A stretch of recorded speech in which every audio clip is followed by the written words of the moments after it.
Hello dear UPSC PFO aspirants and welcome to EduTab. So this is lecture 2 of your general English part for your top 10 MCQ series for your preparation guys. Last week हमने error detection के questions हमने practice किए थे यहाँ पर और आज जो हम topic यहाँ करने वाले हैं वो है idioms and phrases. तो जल्दी से वीडियो को लाइक कर लीजिए, सब्सक्राइब कर लीजिए अगर आप यहाँ पहली बार हैं।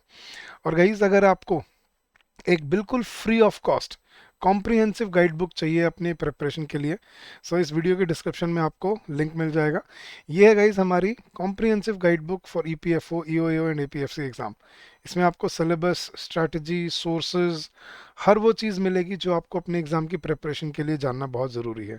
जैसे कि पीवाईक्यूज़ के पिछले सालों में किस तरह के क्वेश्चंस आपको एग्जाम में रहे हैं, मिलते रहे हैं, सिलेबस किस सब्जेक्ट का, किस टॉपिक से क्या सिलेबस है, क्या स्ट्रैटेजी होनी चाहिए आपके अपने प्रिपरेशन के लिए, and how can you follow it and what further do you need to prepare for your EPFO preparation। तो इसको बिल्कुल फ्री ऑफ कॉस्ट है, नीचे डिस्क्रिप्शन में आपको इसका लिंक मिल जाएगा। Go download it and use it for your preparation. तो चलिए गाइस स्टार्ट करते हैं अपना आज का टॉपिक, idioms एंड phrases। अब idioms एंड phrases गाइज आपके एग्जाम में आते रहते हैं, पिछले साल भी आए थे एंड होपफुली इस साल भी वो एग्जाम में कुछ क्वेश्चंस तो idioms एंड phrases पे ज़रूर बनाता है। तो आज हम 10 MCQs प्रैक्टिस करेंगे अपने idioms एंड phrases पे और आपको विद इन अ मिनट इसका आंसर आपको गेस करना होगा।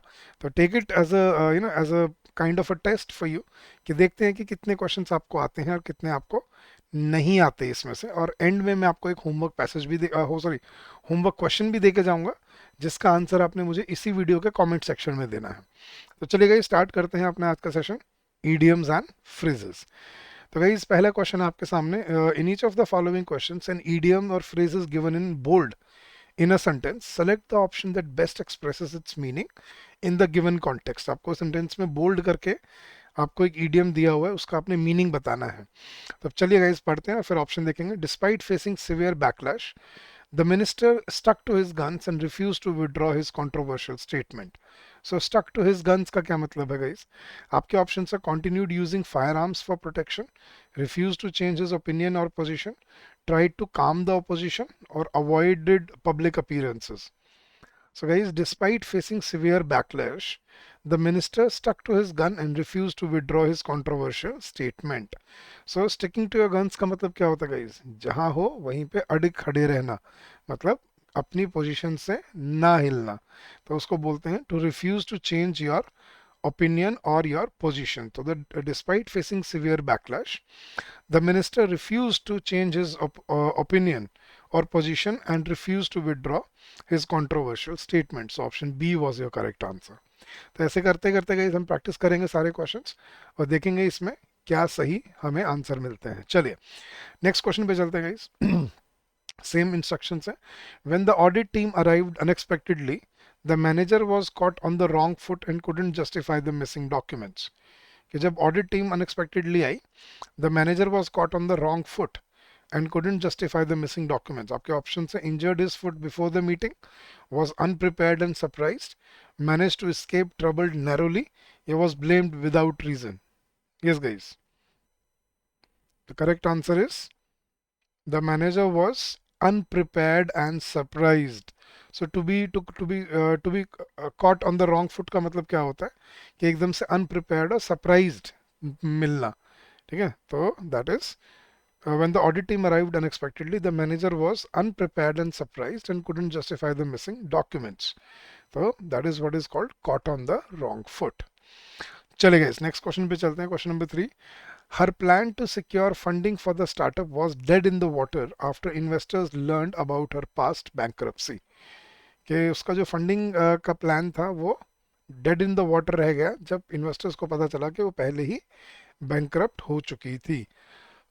So her plan to secure funding for the startup was dead in the water after investors learned about her past bankruptcy। So dead in the water का मतलब slowly gaining momentum, completely stopped without hope of progress, proceeding with caution, या facing temporary obstacles।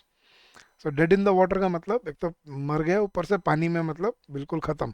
So completely stopped without hope of progress, that's called to be dead in the water। कि मतलब कोई काम बिल्कुल रुक जाना।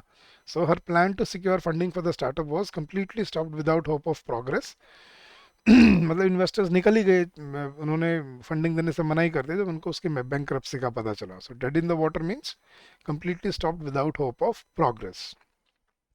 Next question, guys. The new policy is a double-edged sword. While it boosts employment, it also increases inflationary pressures.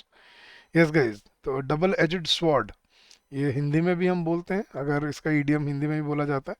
But पहले इसका option देखते हैं. A situation with both advantages and disadvantages, a very dangerous strategy, a tool to control two problems at once, या a policy with only negative outcomes. Yes guys, तो what should be the correct answer. अब देखो, double aged sword होती है दो धारी तलवार. मतलब अगर एक साइड से अगर वो अच्छा करेगी तो दूसरी तरफ से बुरा भी करेगी, उसी को बोलते हैं डबल एजेड स्वॉर्ड. कि एक ऐसी चीज जो आपके, आप टूल की तरह भी यूज कर सकते हो लेकिन वो आपके लिए एक इंजरी भी ला सकती है. So the new policy is a double aged sword. While it boosts employment, it also increases inflationary pressures. So the correct answer is option number A, a situation with both advantages and disadvantages के. एक ऐसी situation जिसमें आपको advantages और disadvantages दोनों देखने को मिलती हैं, उसको बोलते हैं डबल एजेड स्वॉर्ड. चलेगा इस next question. The politician's speech was full of hot air with no concrete plans और solutions. So what is full of hot air?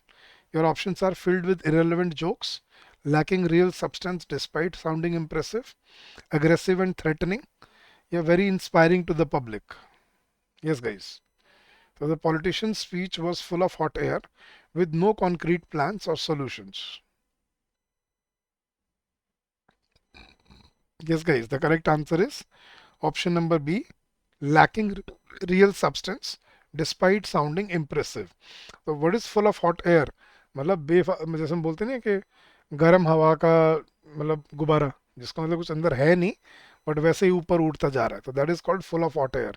So it lacks any real substance despite sounding impressive. सुनने में बड़ी अच्छी लग रही थी लेकिन अंदर, उसके अंदर कोई मूल नहीं था. So the politician's speech was lacking real substance despite sounding impressive with no concrete plans or solutions. That's called full of hot air. चले गए, नेक्स्ट क्वेश्चन पे चलते हैं. The companies sudden collapse was the last nail in the coffin for the already declining local economy. Yes guys, your options are final act that causes complete failure, a minor setback, a step towards revival, या a warning sign to avoid mistakes. Last nail in the coffin.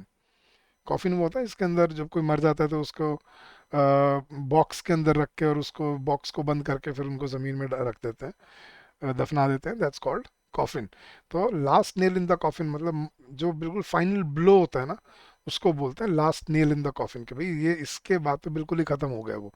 So the company sudden collapse was the last nail in the coffin for the already declining local economy. So the correct answer is option A, final act that causes complete failure. एक ऐसा final step या final act जिससे बिल्कुल खत्म हो जाती है कोई चीज. So the company sudden collapse was the last nail in the coffin for the already declining local economy. जो लोकल इकोनॉमी जो ऑलरेडी डिक्लाइन कर रही थी, कंपनी के कोलैप्स हो जाने से वो बिल्कुल ही लोकल इकोनॉमी खत्म हो गई. So option A was the correct answer. चलिए question number 7. She manage to weather the storm and emerged stronger after the public scandal. She manage to weather the storm and emerge stronger after the public scandal. Weather the storm. क्या मतलब है guys? आपके option है avoid facing criticism, successfully endure a difficult situation, hide until the problem past, या seek help from influential people. To weather the storm, storm क्या होता है guys? तूफान. और वेदर द स्टॉर्म मतलब तूफान का सामना कर लेना, मतलब उसके सामने उसको endure कर लेना. So the correct answer is not avoid facing criticism but successfully endure a difficult situation. So she managed to successfully endure a difficult situation and emerge stronger after the public scandal. के जो public scandal हुआ उसके बाद उसने जो भी उसको criticism झेलना पड़ा उसने उसको सह लिया. तो सह लेना कोई चीज. She managed to weather the storm, successfully endure a difficult situation. So option B was your correct answer. चलिए गाइस, नेक्स्ट क्वेश्चन पे चलते हैं. The negotiations were going smoothly until one delegate decided to throw a spanner in the works. Yes guys, the negotiations were going smoothly until one delegate decided to throw a spanner in the works, create confusion unintentionally, interrupt the meeting with irrelevant comments, deliberately cause trouble to halt progress, या suggest a new but a useful idea. तो to throw a spanner in the works का मतलब क्या होता है? To deliberately cause trouble to halt progress. तो the negotiations बड़ी smoothly जा रही थी, कब तक? जब तक एक डेलीगेट ने बीच में टांग नहीं अड़ा दी, जिसको बोलते हैं ना हिंदी में टांग अड़ा देना, मतलब चलती प्रोग्रेस को बीच में जानबूझ के रोक देना. So to deliberately cause trouble to halt progress, it's called to throw a spanner in the works. Option C was your correct answer. चलिए गाइस नेक्स्ट क्वेश्चन पे चलते हैं. Question number 9. Although he had limited resources, he managed to turn the tables on his competitors by introducing a unique product. Although he had limited resources, he managed to turn the tables on his competitors by introducing a unique product. So reverse the situation to his advantage, destroy the competitors completely, avoid facing the competitors, या copy the competitors strategy. Yes guys, तो turn the tables मतलब पासा पलट देना, जैसे हिंदी में हम बोलते हैं ना, बाजी पलट देना या पासा पलट देना. तो मतलब पहले जब आपको लग रहा है कि वो कमज़ोर है, वो स्ट्रांग बन के उभरे, उसको बोलते हैं to turn the tables. So to reverse the situation to his advantage. So although he had limited resources, हालांकि उसके पास रिसोर्सेज उतने नहीं थे, लेकिन उसने यूनिक प्रोडक्ट लॉन्च करके पूरी बाजी ही पलट दी, पूरा पासा ही पलट दिया. तो he manage to turn the tables, मतलब reverse the situation to his advantage on his competitors by introducing a new product. So option A was your correct answer. And last question for today guys. The CEO's decision to expand during the recession was a leap in the dark. So a leap in the dark का मतलब बताना है क्या होता है. आपके option है a calculated risk based on data, a risky decision made without sufficient knowledge, a move that was certain to succeed, या a sudden and aggressive step to dominate the market. Yes guys, क्या सही option बनता है? The CEO's decision to expand during the recession was a leap in the dark. तो leap in the dark का मतलब अंधेरे में छलांग लगाना, मतलब risky decision made without sufficient knowledge, बिना जाने, ठीक है. हम क्या बोलते हैं, बिना जाने एक रिस्की वो लेना, रिस्की डिसीजन ले लेना. So that's called a leap in the dark. तो option B was your correct answer. तो ये थे गाइज आपके आज के 10 MCQs for practice based on idioms and phrases. और अब जाने से पहले मैं आपको होमवर्क क्वेश्चन देके जा रहा हूँ. इसका आंसर आपने मुझे इस वीडियो के कमेंट सेक्शन में बताना है. His habit of making mountains out of mole hills often created unnecessary tension in the office. तो बताइए गाइज इन ऑप्शंस में से कौन सा सही ऑप्शन बन लगता है आपको, एंड लेट मी नो आपके कितने क्वेश्चंस ठीक हुए और कितने गलत हुए, अगर आप बताना चाहते हैं तो. चले गाइज, तो आज के लिए इतना ही गाइज. बट जाने से पहले मैं आपको स्पेशल कोर्स के बारे में बताना चाहूँगा गाइज. ये स्पेशल कोर्स क्या है? ये कोर्स गाइज ये 48 आवर ट्रायल कोर्स है जो हम बिल्कुल फ्री ऑफ कॉस्ट अपने स्टूडेंट्स को ऑफर कर रहे हैं. इसका पर्पस क्या है? अपने कंटेंट की क्वालिटी आपको बताना और आपको एक एक्सपोजर देना कि आपको किस तरह के ऑर्गेनाइज तरह से आपको सारे कंपोनेंट्स आपके कोर्सेज में मिलेंगे यहाँ पर. तो गाइज आपको बस क्या करना है, आपको अपने ब्राउज़र पे जाना है और ब्राउज़र पे जाके आपको बस टाइप करना है edutap.in, EDUTAP edutap.in. जैसे ही आप सर्च करेंगे आप हमारे लैंडिंग पेज पे आ जाएंगे और यहाँ पे आपको सारे के सारे कोर्सेज दिखेंगे. इसमें आपको EPFO कोर्सेज का सेकंड टैब है, इस पर क्लिक कीजिए, नीचे आइए और आपको सारे कोर्सेज यहाँ पे दिख जाएंगे. गाइज ये है हमारा एक मास्टर कोर्स जो 26-27 ईयर के लिए हमने लॉन्च किया है. ये है स्पेशल सब्जेक्ट का कोर्स. लेकिन ये है गाइज जो मैं आपको बता रहा था 2 डे डेमो कोर्स.